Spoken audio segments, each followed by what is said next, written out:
Welcome to Homemade Hilton, and this episode we'll be tackling common storage issues in the bedroom, and I will be including at the end a special DIY project you don't want to miss. So stay tuned.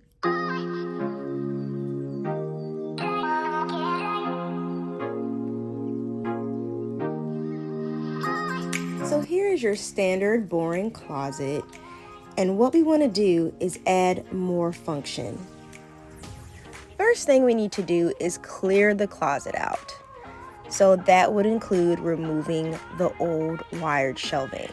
Now we're maximizing the space of two small closets here.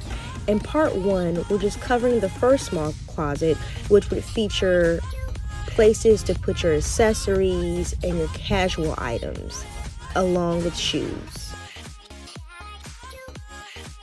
Make sure to clear all the closet anchors from the wall, and you can use a standard spackle for drywall to cover the holes. All wood pieces used for this closet is polymer-coated white pressure-treated lumber, which you can get from any local home improvement store. First step is to create braces for all shelves of your closet. Measure and cut to size and install with the drill. Don't forget to use your stud finder. All braces should be attached to studs.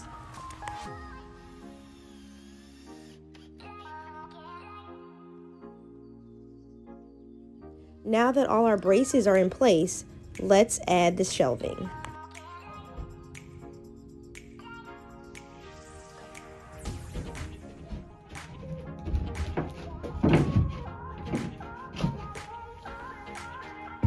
A nail gun would be best to attach the shelving to the braces.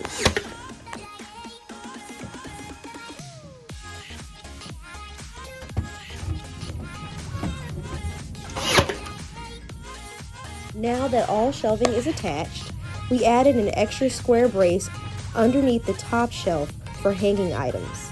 We used a basic heavy-duty metal closet rod.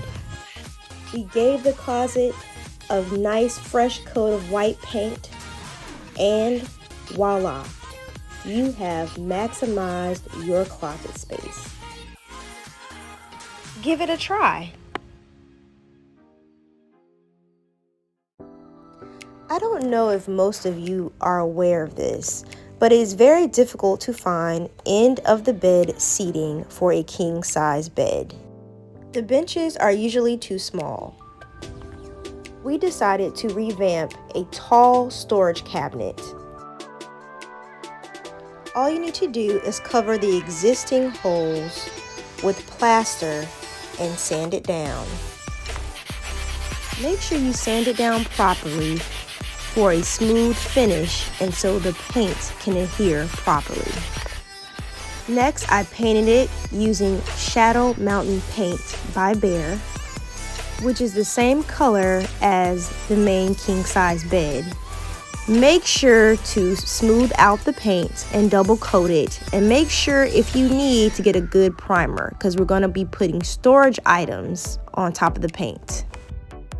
Next, we prepped and used a thin piece of plywood to create the cushion of the seat, and voila, you have extra storage.